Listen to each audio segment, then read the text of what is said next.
തലചായ്ക്കാനിടമില്ലാത്ത 18 കുടുംബങ്ങൾക്ക് വീട് വെക്കാൻ സൌജന്യമായി ഭൂമി നൽകിയിരിക്കുകയാണ് ഒരു മനുഷ്യസ്നേഹി. ജീവകാരുണ്യ പ്രവർത്തകൻ മലപ്പുറം പരപ്പനങ്ങാടി സ്വദേശി ഡോക്ടർ കബീർ മച്ചിഞ്ചേരിയാണ് ഭൂമി വാങ്ങി നൽകിയത്. തീർത്തും അർഹതപ്പെട്ട സ്വന്തമായി വീടില്ലാത്ത 18 കുടുംബങ്ങൾക്കാണ് ഡോക്ടർ കബീർ മച്ചിഞ്ചേരി സ്നേഹസമ്മാനം നൽകിയത്.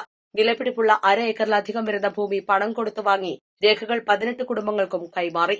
പരപ്പനങ്ങാടിയിൽ നടന്ന ചടങ്ങിന്റെ ഉദ്ഘാടനം പാണക്കാട് റഷീദ് അലി ശിഹാബ് തങ്ങൾ നിർവഹിച്ചു. 20 വർഷമായി വാടക വീട്ടിൽ 6 മക്കളുണ്ട്. ഒരു മോളെ കല്യാണം കഴിച്ചിരുന്നു.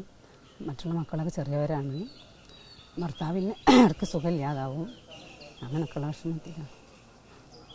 പിന്നെ സ്ഥലം കിട്ടിയതിന് ഗബീറാക്കാനോട് എത്ര നന്ദി പറയണമെന്ന് അറിയില്ല. 15 കൊല്ലമായി തന്നെ കോട്ടയത്ത് താമസിക്കുന്നത്. എൻ്റെ പേര് സായിദാണ്. പിന്നെ കുട്ടികൾ 2 മക്കളെ കെട്ടിച്ച് പെരിയും കൂടൊന്നും ഇല്ലതിന് ഇത്രയും കാലങ്ങളായി പെരിയും കൂടൊന്നും ഇല്ലാതിരിക്കുന്നതിന് നമ്മൾ കബീറാക്കാൻ നമുക്ക് ഈ സ്ഥലം തന്നതിൽ വളരെ സന്തോഷമുണ്ട്.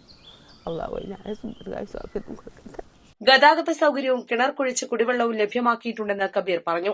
ഒരുപാട് പ്രയാസപ്പെട്ടിട്ടാണ് അവർ ജീവിക്കുന്നത്. 10 വർഷം മുതൽ 25 വർഷത്തിന് മുകളിലായിട്ടുണ്ട് ഇവരുടെ ഈ ഒരു കോട്ടേഴ്സുള്ള ജീവിതം. അവർക്ക് വാടക കൊടുക്കാൻ കഴിയാത്തതിൻ്റെ അടിസ്ഥാനത്തിൽ എന്നെ ഒന്ന് കാണുകയും അവരുടെ പ്രയാസങ്ങൾ പറഞ്ഞപ്പോൾ ഞാൻ അവർക്ക് 3 സെന്റ് വെച്ച് 18 കുടുംബങ്ങൾക്കാണ് കൊടുക്കുന്നത്. മൊത്തം 64 സെന്റാണ് നമ്മൾ വാങ്ങിച്ചിട്ടുള്ളത്.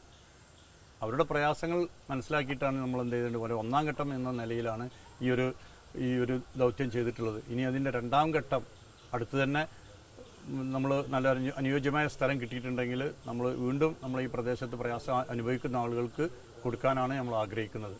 ഇവർക്ക് ഈ ലാൻഡ് കൊടുക്കാനുള്ള കാരണം എന്ന് വെച്ചാൽ അവരുടെ പ്രയാസങ്ങൾ, അവർക്ക് വാടക കൊടുക്കാൻ കഴിയാത്ത ഒരു പ്രയാസം വന്നതിൻ്റെ അടിസ്ഥാനത്തിൽ അവർ നിരന്തരം എന്നെ കോണ്ടാക്ട് ചെയ്യുകയും അതിൻ്റെ ഒരു അടിസ്ഥാനത്തിൽ അവർക്ക് എന്തെങ്കിലും നമ്മൾ കഴിയുന്ന ഒരു സഹായം ചെയ്യുക എന്നുള്ള നിലക്കാണ് നമ്മൾ ഈ ഭൂമി അവർക്ക് ദാനമായി കൊടുക്കുന്നത്. പാലിയേറ്റീവ് മേഖലയിൽ പ്രവർത്തിക്കുന്നവർ ഉൾപ്പെടെയുള്ള ജീവകാരുണ്യ പ്രവർത്തന രംഗത്ത് ഉള്ളവരെ ചടങ്ങിൽ ആദരിച്ചു. പ്രദേശത്തെ വിധവകൾക്കും കാഴ്ചപരിമിതിയുള്ളവർക്കും വർഷങ്ങളായി എല്ലാ മാസവും നിശ്ചിത തുക കബീർ നൽകി വരുന്നുണ്ട്. East live, Parappanangadi.